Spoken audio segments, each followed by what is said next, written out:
ओम शांति। आज 18 दिसंबर 2023 के ईश्वरीय महावाक्य सुनते हैं। आज बाप दादा क्या बोले? मीठे बच्चे, आत्मा और परमात्मा का मिलन ही सच्चा सच्चा संगम अथवा कुंभ है। इसी मिलन से तुम पावन बनते हो।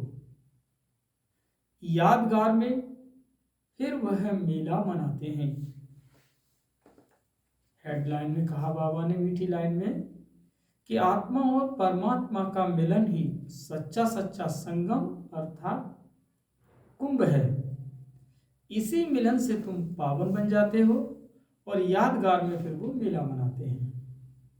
प्रश्न है आज का कि तुम बच्चों में किस बात की बहुत बहुत सयानप चाहिए? तो उत्तर है ज्ञान की जो नाजुक बातें हैं उन्हें समझाने का बहुत सयानप चाहिए।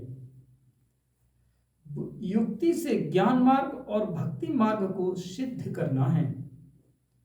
ऐसे समझाना है जैसे चूहा फूंक भी देता है और काट भी लेता है। तो सर्विस की युक्तियां रचनी हैं। कुंभ मेले पर प्रदर्शनी लगाकर अनेक आत्माओं का कल्याण करना है।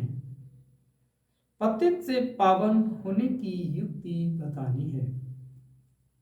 गीत है, इस पाप की दुनिया से दूर कहीं ले चल, जहां चित्त चैन मिले। ओम शांति। बाप बैठ बच्चों को समझाते पाप की दुनिया को कलयुगी पतित भ्रष्टाचार दुनिया कहा जाता है और फिर पुण्य की दुनिया को सतयुगी पावन श्रेष्ठाचारी दुनिया कहा जाता है। परम आत्मा ही आकर के पुण्यात्मा, पवित्र आत्मा अथवा पुण्य की दुनिया बनाते हैं। मनुष्य पुकारते हैं कि पतित पावन बाप को, क्योंकि खुद पावन नहीं है। अगर समझते कि पतित पावनी गंगा है, वह त्रिवेणी है, तो फिर पुकारते क्यों हैं कि हे पतित पावन आओ? गंगा व त्रिवेणी को तो है ही, उनके होते हुए भी पुकारते रहते हैं। बुद्धि फिर भी परमात्मा की तरफ जाती है। परमपिता परमात्मा जो ज्ञान का सागर है, उनको आना है। सिर्फ आत्मा नहीं लेकिन पवित्र जीवात्मा कहा जाएगा। अभी पावन जीवात्मा तो कोई है नहीं। पतित पावन बाप आते ही तब हैं जब सतयुगी पावन दुनिया की स्थापना करनी है और कलयुगी दुनिया का विनाश करना है। जरूर संगम युग पर ही आएंगे। संगम को कुंभ भी कहते हैं और त्रिवेणी का संगम है, उसका नाम रखा है कुंभ। कहते हैं तीनों नदियां आपस में मिलती हैं, वास्तव में हैं दो नदियां। तीसरी नदी को गुप्त कह देते हैं। तो क्या इस कुंभ के मेले में पतित से पावन होंगे?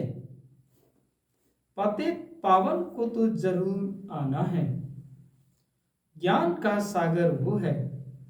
पतित दुनिया को पावन बनाना, कलयुग को सतयुग बनाना, यह तो परम पिता परमात्मा का ही काम है, न कि मनुष्यों का। यह तो सब ब्लाइंड फेथ है। अब अंधों की लाठी चाहिए। तुम अब लाठी बने हो नंबरवार पुरुषार्थ अनुसार। लाठियां भी किस्म किस्म की होती हैं। कोई लाठी 100 रुपए की और कोई 2 रुपए की भी मिलती है। यहां भी सब नंबरवार हैं।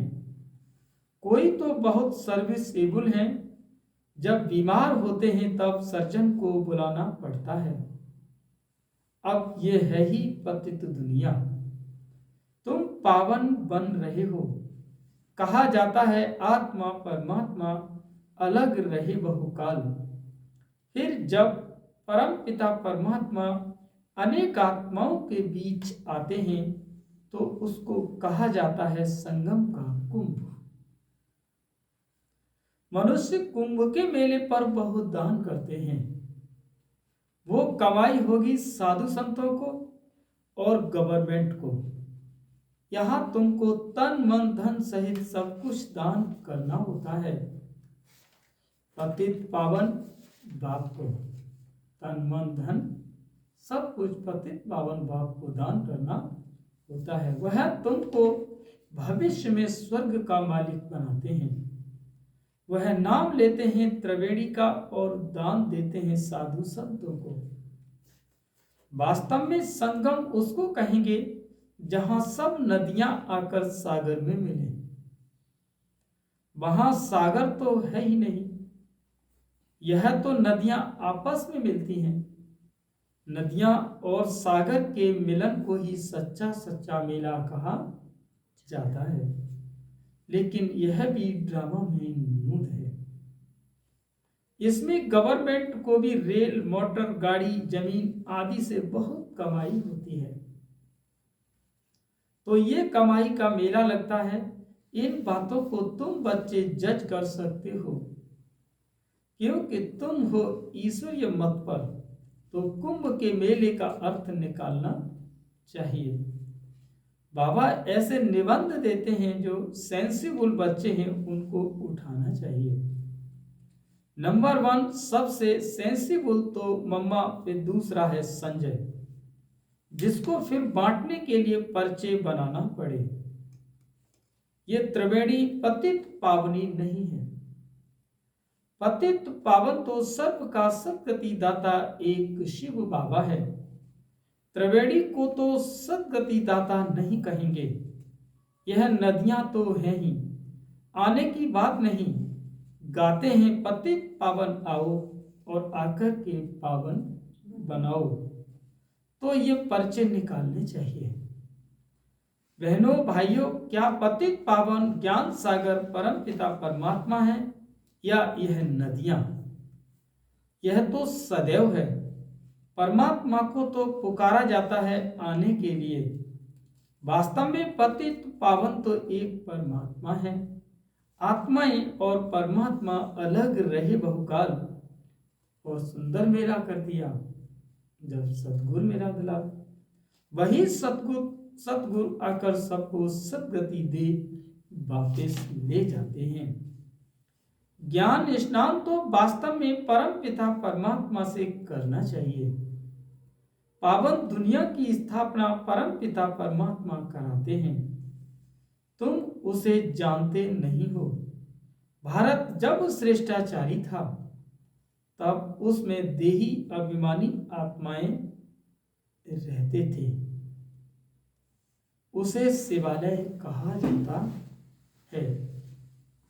अब कुंभ पर जाकर बच्चों को प्रदर्शनी लगानी चाहिए, समझाने के लिए। समझाना है पतित पावन एक बाप है। वो कहते हैं कि मैं आता ही तब हूं जब पतित से पावन बनाना होता है। तो प्रतिज्ञा करनी पड़े। रक्षाबंधन भगवान से तैलुक संबंध रखता है, न कि साधु संतों से। प्रतिज्ञा परमपिता परमात्मा से की जाती है, न कि त्रिवेणी से। हे बाबा, हम आपकी श्रीमत से पावन बनने के लिए प्रतिज्ञा करते हैं। बाप भी कहते हैं मैं तुमको पावन दुनिया का मालिक बनाऊंगा। ये है बाबा के इशारे। इसमें सर्विस करने वाले बहुत तीखे चाहिए। चित्र भी है और बनाने पड़ेंगे। इसके लिए अच्छा मंडप लेना पड़े। तुम्हारे दुश्मन भी बहुत निकलेंगे। कोई समय आग भी लगाने में देरी नहीं करेंगे। किसी को झगड़ा करना होता है तो गाली देने लग पड़ते हैं। तुमको तो निरहंकारी बन साइलेंस में रहना पड़े। ब्रह्मा कुमारियां मशहूर तो हो गई हैं। पर्चे आदि जरूर बांटने हैं। कुंभ के मेले का खास महत्व रखते हैं। वास्तव में महत्व अभी का है, यह भी ड्रामा का खेल है। वहां से कोई का कल्याण हो सकता है, परंतु मेहनत लगती है। कांटों को फूल बनाने में मेहनत लगती है, और कुंभ के मेले में प्रदर्शनी में हिम्मत चाहिए, जान पहचान चाहिए, जो कोई विघ्न न पड़े। तुमको सिद्ध करना है कि पतित पावन कौन है। मनुष्य पावन दुनिया स्वर्ग को भी याद करते हैं। कोई मरता है तो कहते हैं कि फलाना स्वर्गवासी हुआ। वहां तो बहुत माल ठाल होते हैं, वहां से फिर यहां बुला करके खिलाते क्यों? तुम श्रीनाथ के मंदिर में देखेंगे कितने माल बनते हैं। अब श्रीनाथपुरी और जगन्नाथपुरी वास्तव में एक ही बात, परंतु वहां श्रीनाथ द्वारे में देखेंगे तो बहुत वैभव बनते हैं, और जगन्नाथपुरी में सिर्फ फीके चावल का भोग लगता है, घी आदि कुछ नहीं पड़ता। ये फर्क बताते हैं। गोरा है तो ऐसे माल, और सांवरा है तो सूखा चावल। राज बड़ा अच्छा है। यह बाप बैठ समझाते हैं कि श्रीनाथ द्वारे में इतना भोग लगाते तो फिर पुजारी लोग दुकान में बेचते भी हैं। उनकी कमाई का आधार भी उस पर है। मिलता मुफ्त में है, फिर कमाते हैं। देखो कितनी अंधश्रद्धा की बातें हैं। यह है भक्ति मार्ग, और ज्ञान मार्ग सद्गति मार्ग है। गंगा स्नान से थोड़ी ही सद्गति होगी, बड़ा युक्ति से समझाना है। जैसे चूहा फूंक देकर काटता है, बड़ा ही सयानप चाहिए समझने और फिर समझाने की। कितनी नाजुक बातें हैं। मनुष्य कहते हैं कि हे परम पिता परमात्मा, तुम्हारी गतिमत तुम ही जानो। इसका अर्थ तो समझते ही नहीं। तुम्हारी श्रीमत से जो सद्गति मिलती है वह तुम ही कर सकते हो, और कोई कर नहीं सके। सर्व का सद्गति दाता एक है, और सर्व अक्षर जरूर डालना है। समझाया बहुत जाता है, परंतु समझने वाले तो बहुत थोड़े निकलते हैं। प्रजा तो बहुत बनती रहती है। मनुष्य खुदा के नाम पर बहुत दान पुण्य करते हैं तो एक जन्म के लिए फल मिल जाता है। यहां तो 21 जन्मों के लिए मिलता है। ईश्वर अर्थ दान करने से ताकत मिलती है। ये ईश्वर को जानते ही नहीं तो ताकत भी नहीं रहती। हिंदुओं के गुरु गोसाई तो ढेर हैं, क्रिश्चियन का देखेंगे तो एक है, एक का कितना रिगार्ड है। रिलीजन इज माइट कहा जाता है। अभी तुमने रिलीजन को समझा है तो कितनी ताकत मिलती है। बाबा कहते हैं बच्चे सबको यही वशीकरण मंत्र दो। बच्चों को बाप कहते हैं तुम जहां से आए हो उसे याद करो तो अंतमति सुगति हो जाएगी। बाप को याद करने से तुम पावन बन सकते हो। पाप दग्ध होंगे। बाप और वर्षे को याद करना है तो उनसे सारा सृष्टि चक्र बुद्धि में आ जाता है। गृहस्थ व्यवहार में रहते देह के सर्व संबंधों से बुद्धि निकाल बाप के साथ जोड़ने का पुरुषार्थ करना है, जो फिर अंत समय में भी वही याद पड़े। और कोई की याद पड़ी तो सजा खानी पड़ेगी और पद भी कम हो जाएगा। तो वास्तव में कुंभ कल्प के संगम को कहा जाता है। बाबा जब आत्माएं और परमात्मा मिलते हैं और परमात्मा ही आकर के राजयोग सिखाते हैं, वो है पुनर्जन्म रहित, और तुम बच्चे समझते नहीं। श्रीमत पर चलते नहीं तो बेड़ा पार कैसे हो। बेड़ा पार होना माना राजाई पद खत्म होना। श्रीमत से ही राजाई मिलती है, और श्रीमत पर ही चलते हो तो आखिर खत्म हो जाते हैं। सजनिया साथ में वो चलेंगी जिसका दीपक जगा हुआ होगा। जिनके दिए बुझे हुए हैं वो साथ में थोड़ी चलेंगी। अनन्य बच्चे ही चलेंगे, बाकी तो नंबरवार पिछाड़ी में आएंगे, लेकिन पवित्र तो सब बनेंगे। सब आत्माएं भी एक जैसी ताकत वाली नहीं रहती। हर एक आत्मा का पार्ट अपना अपना है। एक जैसा पद नहीं मिल सकता। अंत में सबका पार्ट क्लियर हो जाएगा। झाड़ कितना बड़ा है, कितने मनुष्य हैं, बाद में बाबा कहते आते हैं उनमें ताकत कम होती है और स्वर्ग में भी नहीं आ सकते। भारत ही हेवन था, इस ऐसे नहीं कि भारत के बदले जापान खंड हेवन हो जाएगा, ऐसे नहीं हो सकता। बाबा कहते हैं अच्छा मीठे मीठे सिकी लदे मात पिता के लाडले सिकी लदे पर ज्ञान सितारे बच्चों को याद प्यार और गुड मॉर्निंग। रूहानी बाप की रूहानी बच्चों को नमस्ते और हम सभी रूहानी बच्चों की रूहानी मात पिता बाप दादा को याद प्यार गुड मॉर्निंग, नमस्ते नमस्ते नमस्ते। शुक्रिया बाबा, शुक्रिया। अब सुनते हैं रात्रि क्लास 24/4/68 की है। बच्चों को समझाया गया है और धर्म संस्थापक कोई का भी कल्याण नहीं कर सकते, वो आते ही हैं सभी को ले जाने। जो लिबरेट कर गाइड करते हैं उनका ही गायन है, वही भारत में ही आते हैं तो भारत सभी से ऊंच देश ठहरा। भारत की बहुत महिमा करनी है, बाप ही आकर सर्व का सद्गति करते तभी शांति होती है। विश्व में शांति थी, सृष्टि आदि में स्वर्ग में एक धर्म था, तभी अनेक धर्म हैं और बाप ही आकर के शांति स्थापन करते हैं। कल्प पहले मिसल हैं, तुम बच्चों को ज्ञान मिलता है तो विचार सागर मंथन चलता है। बाबा कहते हैं और तो कोई का चलता नहीं, यह भी तुम समझते हो। देह अभिमान के कारण बाबा कहते हैं देह को ही पूछते हैं, आत्मा पुनर्जन्म तो जरूर यहाँ ही लेगी। अभी तुम समझते हो कि पावन, बाबा कहते हैं तुम पावन तो एक है, एक ही है।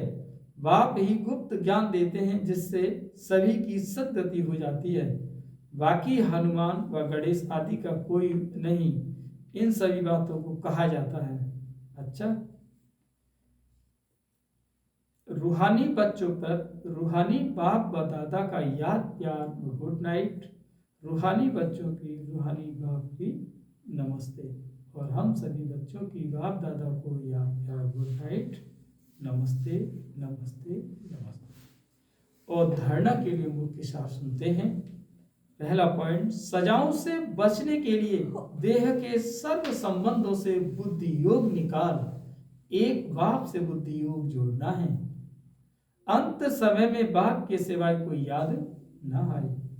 दूसरा पॉइंट, निरहंकारी बन साइलेंस में ही रहो, कांटों को फूल बनाने की मेहनत करनी है। श्रीमत पर अंधों की लाठी बनना है, पावन बन पावन बनाना है। आज का वरदान है, समर्थ संकल्पों द्वारा जमा का खाता बढ़ाने वाले होली हंस भव। समर्थ संकल्पों द्वारा जमा का खाता बढ़ाने वाले होली हंस भव। जैसे हंस कंकड़ और रत्न को अलग कर देते हैं, ऐसे आप होली हंस अर्थात समर्थ और व्यर्थ को परखने वाले। जैसे हंस कभी कंकड़ को चुन नहीं सकते, अलग करके रख देते हैं तो छोड़ देते हैं तो ग्रहण नहीं करते, ऐसे आप होली हंस व्यर्थ को छोड़ समर्थ संकल्पों को धारण करो।